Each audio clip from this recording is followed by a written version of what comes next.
Harbor maintenance crews first noticed the bell during a routine corrosion inspection along the eastern breakwater, where tidal motion typically dictates every measurable vibration in the structure. On that morning, the sea surface remained completely still. No swell, no current drift, no passing vessels, yet the bell mounted at the end of the navigation marker began to ring with steady, repeatable force. The mechanical linkage that should have driven it relied entirely on buoy motion. Without water displacement, the system had no functional input. Despite this, the bell continued to sound. The installation itself was simple: a suspended bronze bell attached to a floating marker designed to ring when waves displaced the buoy. The amplitude required to produce an audible strike exceeded what could be generated by minor ripples or wind vibration. Under calm conditions, it remained silent. That morning, however, the bell rang at consistent intervals, each strike identical in force and spacing, as if driven by a submerged mechanism that did not exist within the design. Initial assumptions focused on internal failure. Maintenance crews inspected the buoy assembly, expecting to find a seized joint or residual oscillation from prior movement. The structure showed no evidence of motion. The float sat level in the water. The connecting rod that translated vertical movement into bell strikes remained aligned, without displacement. Yet the bell continued to move, swinging through its full arc as though responding to force applied from below. Divers were deployed to inspect the underwater structure. Visibility conditions were clear. The buoy chain extended downward in a straight line, anchored into the harbor floor. No current distortion was observed. The water column remained static. The chain, which should have transmitted any motion from the seabed upward, showed no tension changes or lateral movement. The bell above continued to ring during the entire inspection, each strike occurring without corresponding displacement in any visible component of the system. Acoustic sensors positioned along the breakwater confirmed that the bell's output remained consistent across multiple detection points. There was no variation in intensity that would suggest environmental interference. The sound originated precisely from the bell itself, not from any external source mimicking its resonance. The timing between strikes did not match known wave patterns or mechanical oscillation decay curves. It maintained a stable rhythm, unaffected by environmental conditions. A temporary shutdown of the bell assembly was authorized. Technicians secured the striker mechanism to prevent movement. Once immobilized, the ringing ceased immediately. For several minutes, the system remained silent. The sea surface did not change. The buoy remained stationary. When the restraint was removed, the bell resumed ringing within seconds. At that stage, attention shifted toward the material components of the system. The striker, originally a solid metal element suspended within the bell cavity, showed minor surface variation inconsistent with corrosion patterns typical for the region. The texture appeared altered, not degraded, but structurally inconsistent with its expected composition. Samples could not be extracted without dismantling the assembly, which had not yet been authorized. Further observation revealed a subtle discrepancy. The striker's movement did not originate from the pivot point. Instead, it appeared to initiate from within the material itself. The motion propagated outward, as though internal displacement preceded visible swing. This contradicted the mechanical design, where all motion should begin externally and transfer inward. Engineers proposed a transient material instability, an internal expansion or contraction cycle that could generate force without external input. However, the energy required to produce repeated full-amplitude strikes exceeded what could be generated by thermal fluctuation or minor structural variance. No temperature gradient within the water column or metal components supported such behavior. For a brief period, the ringing stopped without intervention. The sea remained calm, the buoy did not shift, the system appeared stable. This interval lasted approximately 40 minutes. During that time, all monitoring equipment recorded no anomalous activity. Maintenance teams prepared to dismantle the assembly for further inspection. Before the operation began, the bell rang again. This time, the pattern differed. The interval between strikes shortened, and the amplitude increased slightly beyond prior measurements. The sound carried farther across the harbor, reaching vessels anchored beyond the breakwater. Crew members aboard those vessels reported hearing the bell despite being positioned outside its normal acoustic range. At the same time, a secondary anomaly emerged. Adjacent navigation markers, identical in design but low, catered along different sections of the harbor, began to exhibit partial synchronization with the original bell. They did not ring fully. Instead, their internal components showed micromovements, insufficient to produce sound, but measurable through mechanical sensors installed for maintenance diagnostics. These markers were not connected. Each operated independently, anchored to separate points along the harbor floor. No environmental condition could produce identical partial activation across isolated systems without affecting the water surface. Inspection of one of these secondary markers revealed a similar alteration in material texture within its striker component. The change was less pronounced but consistent with the primary bell's deviation. The material no longer exhibited uniform density under ultrasonic testing. Instead, it showed layered inconsistencies, as though portions of the metal had been replaced with a structurally similar but non-identical substance. This replacement did not extend to the entire assembly. It remained localized within the moving components responsible for producing sound. When the primary bell rang, these altered components in distant markers shifted slightly, aligning their internal motion with the timing of the original signal. The movement did not result from transmitted vibration. The water remained undisturbed. The structures themselves did not move externally. The correlation suggested that the material within these components no longer responded solely to local mechanical input. A temporary classification of the event as a distributed material anomaly was proposed. The working model suggested that a replacement process had occurred within specific metal components, introducing a shared behavior across multiple structures. The origin of this replacement remained unidentified. An attempt was made to isolate the primary bell by removing it entirely from the buoy assembly. The bell was detached and transporting to a controlled maintenance facility onshore. Once removed from the water, the bell remained silent. For several hours, no activity was recorded. The facility environment showed no anomalies. The bell rested on a stabilized platform, disconnected from any mechanical linkage. During this period, the secondary markers in the harbor also ceased their micro-movements. The system appeared to return to baseline. Late that evening, as the harbor transitioned into low-activity conditions, the bell in the maintenance facility rang once. There was no physical contact with the striker. No external force was applied. The sound was identical to the strikes recorded earlier in the harbor. Within seconds, monitoring equipment along the breakwater registered renewed micro-movement in the distant markers, despite the primary bell being physically separated from them. At that point, the anomaly demonstrated independence from its original environment. The behavior no longer required the buoy, the water, or the mechanical system that had initially framed it.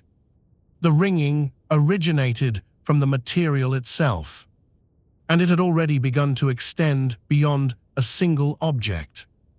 The second strike inside the maintenance facility did not trigger immediate intervention. Personnel in the room paused, expecting a delayed mechanical shift or residual stress release within the bell structure. The platform beneath it remained stable. No vibration propagated through the support frame. The striker did not swing in the conventional sense. Instead, its position changed with no visible transitional arc, appearing momentarily offset before returning to rest. The bell rang again. Across the harbor, the navigation markers resumed their partial internal movement, this time with increased consistency. Sensors embedded in the assemblies registered synchronized displacement within the altered components, each motion aligning with the timing of the bell inside the facility rather than with any environmental input. This established a directional shift. The original system had suggested localized anomaly behavior within the harbor. The relocation of the bell demonstrated that the behavior followed the material, not the environment. Material analysis was authorized under controlled conditions. The striker from the primary bell was removed and sectioned for examination. The outer layer retained expected metallic composition. Beneath that surface, the internal structure showed discontinuities that did not correspond to any known manufacturing or degradation process. The density profile varied across microsections, forming distinct layers that appeared uniform individually but incompatible when mapped together. These layers did not behave independently. When a section was isolated and placed under controlled stress, it produced a measurable displacement without applied force, mirroring the motion observed within the intact bell. The movement originated internally, propagating outward, then stabilizing without leaving residua. Deformation. Fragments taken from the striker retained this behavior. Each sample, once separated, demonstrated the ability to generate its own displacement cycle. The motion frequency matched the original bell's ringing pattern, even when samples were stored in different rooms within the facility. This marked a transition from localized material alteration to distributed behavior across separated instances of the same material. Containment protocols were revised. All extracted fragments were isolated in individual chambers, physically separated to prevent interaction. Monitoring systems were configured to detect movement within each chamber independently. For a period, no activity was recorded. The anomaly appeared to stabilize under isolation. During this interval, harbor operations resumed under restricted conditions. The remaining navigation markers continued to exhibit minimal internal irregularities, though none produced audible output. Replacement of affected components was considered, but delayed pending further analysis. A divergence in interpretation emerged within the engineering team. One model suggested that the material replacement process had reached equilibrium and no longer produced active displacement without a central source. Another interpretation proposed that the behavior was entering a latency phase, with the potential to re-emerge under unknown conditions. The first model guided initial response decisions. That assumption held until a scheduled calibration cycle within the facility triggered a change. During routine verification of sensor alignment, a technician introduced a standardized mechanical pulse into one of the containment chambers to confirm measurement accuracy. The input force was minimal and within normal testing parameters. The fragment inside the chamber responded. Instead of dampening the applied force, it amplified it. The displacement generated within the material exceeded the input magnitude and produced a secondary motion cycle that matched the original ringing frequency. Within seconds, identical responses were recorded in the other containment chambers. No physical connection existed between the chambers. The calibration input had been applied to only one sample. Despite this, all isolated fragments began exhibiting synchronized internal displacement, each generating motion cycles identical in timing and amplitude. The bell in the adjacent room rang. The striker, which had been removed earlier, was no longer present inside the bell cavity. Despite this, the bell produced a full resonance strike, as though an internal component remained in place. Inspection confirmed that the cavity was empty. The sound originated from the bell body itself. Simultaneously, harbor sensors recorded renewed activity across all navigation markers containing the altered material. This time, several markers produced audible output, though their striker mechanisms had not been modified to the same extent as the primary bell. The ringing propagated outward, not through physical connection, but through the presence of the altered material within each system. This constituted the primary disruption event. The anomaly no longer required a complete assembly to function. The material itself had become sufficient to produce the effect. Mechanical structures that once defined the system were no longer necessary for activation. The working model of a centralized source collapsed. Each fragment acted as both receiver and generator. Further attempts to neutralize the behavior by remelting the extracted samples produced inconsistent results. Some fragments lost their displacement capability under extreme temperature conditions, while others retained it, reforming into new structures that exhibited the same layered inconsistencies once solidified. The process did not reverse the anomaly, it redistributed it. At this stage, the harbor's navigation system approached an operational threshold. The increasing number of markers producing intermittent ringing disrupted acoustic signaling patterns used by vessels entering and exiting the port. Ships relying on these signals for positional awareness began reporting conflicting auditory cues, particularly under low visibility conditions. The anomaly had intersected with active maritime navigation. To mitigate risk, a decision was made to remove all affected markers from service and replace them with alternative systems that did not rely on mechanical sound generation. Electronic signaling was introduced as a primary method, reducing dependence on physical bell structures.